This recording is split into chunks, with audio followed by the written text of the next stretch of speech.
We run the ball. We throw play action. Being able to run the ball more effectively, and we just got to run it more. Sometimes the illusion of wanting to run the ball a lot is just as powerful as the ability to. So, have you ever stood up on a Sunday afternoon and looked at your TV and yelled, "Run the damn ball"? Well, then I'm glad you found yourself here. We're talking about running backs today. Specifically, we're going to look at 5 running backs, 5 rookie running backs that have caught my attention in some regard this preseason or post-draft. Not to bury the lead here, but I'm just going to go ahead and tell you that the 5 we're looking at are Kimani Vidal, Braelon Allen, Ray Davis, Jaylen Wright, and Bucky Irving. And I'm not going to waste any more of your time. Let's get right into it. In terms of how the Chargers are going to use Vidal, we have to start by looking at the top of their backfield. Gus Edwards and J.K. Dobbins come over from Baltimore, along with the return of Greg Roman as he wields his traditional Thunder and Lightning duo. There isn't really one run concept that Roman leans on, and for all his warts, the man can design a run game. But getting back to Vidal for now, he won't start the season as a starter. In fact, some people suggest that he's battling for a roster spot with Isaiah Spiller and Jarrett Patterson. Now, I'm confident he will ultimately be the Chargers' third back despite all of this, and I'll explain why now. Going back to Vidal's college tape, tackling him looks like trying to tackle a ball of snow rolling down a hill. I mean, he's built like a tree stump, and that creates some hilarious tackle attempts from desperate defenders. And early returns on that translating are pretty good. I would of course like to see more reps against starters, but the contact balance was on full display last weekend against the Rams. The other thing about Vidal is that he can run a wide variety of run concepts because in addition to his power and contact balance, he also showcases great burst. So, if you want him to handle short yardage snaps, he can put his head down and get tough yards for you. If you want him to get on the edge and run outside zone, yep, he can do that too. And of course, we know Greg Roman loves counter, so naturally, Vidal's first carry of the preseason was a GT counter play, and of course, he squeezed through the gap at the second level and picked up 13 yards. I'm also shamelessly using this as a way to show how freakishly athletic Joe Alt is. By the way, Chargers fans, he was the right pick at 5. Regardless, I think Kimani Vidal has one of the more well-rounded skill sets of any of these rookie running backs. He has pretty much everything you'd want, except he's not a dynamic receiving back. But you can still have him out there on passing down since he's a very good pass protector. Being 5'8" does have its perks when it comes to getting leverage on rushers. So, despite the fact that the Chargers have 2 starting running backs ahead of him, I could see him getting on the field rather quickly due to how many running backs the Greg Roman offense demands, and unfortunately considering the history of a guy like J.K. Dobbins. But now it's time to move on to the next running back that I wanted to talk about, and that is Braelon Allen. Allen was really a curious case at Wisconsin. He's obviously a very large man at 6'1" and 245 pounds, but he doesn't really play like it. He isn't a bruiser, like, at all. In fact, his contact balance is one of his weaker traits. Strange for a guy his size, however, he is incredibly nimble and explosive, again, despite his enormous frame. He's just a very perplexing player who needs an NFL coaching staff that understands who he actually is to maximize his skill set. So, do I think Nathaniel Hackett is going to be the guy to do that? I'm not exactly confident in that. And considering he's behind a certified dude in Breece Hall and also sharing the backfield with another rookie running back that I liked in Isaiah Davis, his opportunities might not be abundant. But I will say he has shined in the exact areas that I expected him to in the preseason.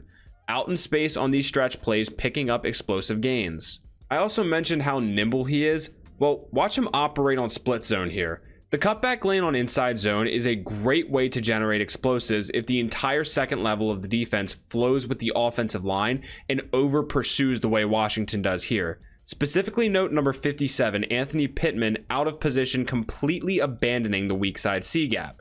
Pair that with a great cut block on the sift by Zach Kuntz, and you could probably drive a box truck through that lane.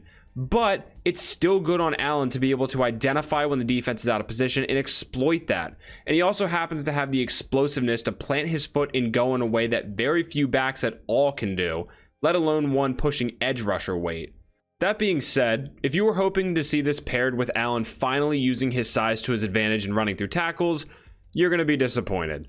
While he's able to burst through gaps on the interior, he still isn't really going to make tacklers bounce off of him. He'll fall forward in a pack of players due to his weight, but if you were expecting him to suddenly become 6'1" Jaylen Warren, sorry, but it's not happening. And now, speaking of guys named Jaylen, we're going to be moving on to our next running back. Just kidding, it's not Jaylen Wright. It's Ray Davis time. Real quick, I just wanted to take a second to thank the people that have been supporting my videos, watching my videos, liking them, leaving comments. I really appreciate interacting with you guys, and I like going over to Twitter and just having conversations with people about football or having conversations in my comment section. It's stuff that I never really thought I'd have the chance to do, and I know it's a small platform, but it's still a platform, and that's more than I honestly thought I would ever get. So thank you guys, and I hope you guys continue to support, and if you like the videos, please like and subscribe. It helps this channel continue to grow, and it's really what I want to do. So thank you all, and now back into the video. As a prospect, Davis was more of a receiving back than anything else. Not that he wasn't a good runner, but he separated himself as a guy who could run a few different routes and make plays after the catch. So, on a team where James Cook had some significant drop issues last year, Davis could craft a role for himself as a third down back if he continues to hone his pass protection, which he showed a willingness to do at Kentucky, even though it wasn't fully fleshed out. But what I'm here to talk about now is his ability as a ball carrier, as that is the biggest question about his game coming into the league. And if you look at week 1 only, you may still have some concerns. Sure, the blocking wasn't great, but there were some slow decisions from Davis in there. On this play, the Bills are running duo, which is similar to inside zone, as they often get confused, but the main difference is that the center will always be going backside and the run will always be going towards the Y side of the line on duo. The reason it's called duo is because you get double teams all across the line, from the front side tackle and guard to the backside guard and center, before peeling off to the second level. The point is for the running back to put the linebacker in a bind and then choose the gap to burst through. If you want to see a master at this, go back and watch Le'Veon Bell in the mid-2010s for Pittsburgh. So, on this play, and again, I know the blocking is not great, Ray Davis has a cutback lane, but he's late to get there. And in the NFL, this is a lane that you need to be able to hit to separate yourself from other running backs. So, with that being said, let's move on to game 2. Same concept, same cutback lane, except this time he finds it in time and explodes for a 19-yard gain. In fact, the Bills ran duo over and over and over again against the Steelers, and Ray Davis just kept pushing forward with brutal efficiency. Same concept, both gaps filled, cutback lane is closed, and he immediately bounces this outside for an 8-yard gain. So what I'm getting at here is that Ray Davis showed tangible improvement as a runner from game 1 to game 2. And considering that I already think he's going to have a role in the pass game for Buffalo, continued improvement in terms of decisiveness could expand that role as time goes on. Now, I spoiled it a little bit last time, sorry about that, but now I will get to Jaylen Wright.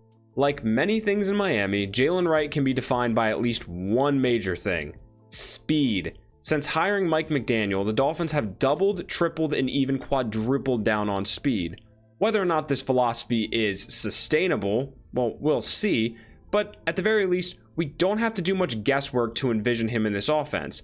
If we go back to Tennessee, many people like to point to the fact that Wright saw a ton of light boxes, which is true, but guess what? He's most likely going to see a ton of light boxes in Miami this year. Anyways, these light boxes allowed him to be 4th in yards before contact per attempt among Power 5 running backs last year. But he also averaged 4.3 yards after contact per attempt. So all I'm trying to get at here is that all of his production was not manufactured, but he is definitely at his best out in space rather than in between the tackles. And now finally getting to the preseason game he played in against Atlanta, that's exactly what they had him doing. But there were a few in between the tackles runs with mixed results, although the best in between the tackles runs were directly downhill, like power on this touchdown, where you could get a running start and just shoot through the hole when given space. Now, based on what I've seen so far in the preseason, I think Miami is going to try to mix in more gap scheme runs this season, and hopefully Wright can show his worth in that area. So it's a quick summary on Wright because of the small sample size of plays in the preseason, but I trust the Dolphins to be able to find creative ways to get him out in space, just like they did with Devon Achane last year. And it also helps when he can make plays like this. And finally, we're going to talk about Bucky Irving. But before I go on, I do want to talk about a few guys that weren't in this video. Not really talk about them in detail, but just bring up their names so you guys know I didn't forget about them. Tyrone Tracy, Audric Estime, and Trey Benson were all guys that I wanted to talk about but didn't end up bringing to this video.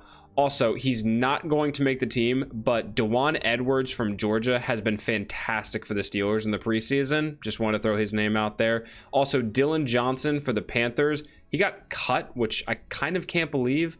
So if you're an NFL team that needs a running back, I would take a look at a guy like him. Got that out of the way? Okay, cool. Let's go back into the video. Bucky was a guy who myself and the general draft community adored last year. And then his combine happened, and that seemed to absolutely destroy any momentum he had going for him. But if you stood strong and didn't jump ship, you could see that he played way faster than his 40 time would suggest, and that he was far more athletic than his RAS score suggested.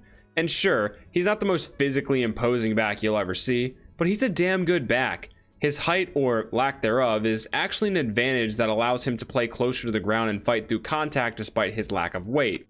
And while it might prohibit him from being a true bell cow back, I see no reason as to why he shouldn't immediately be a 2-down back for the Bucs. I understand Rachaad White's value in the pass game, but I think Bucky Irving is just a better runner, and that the Bucs should utilize both.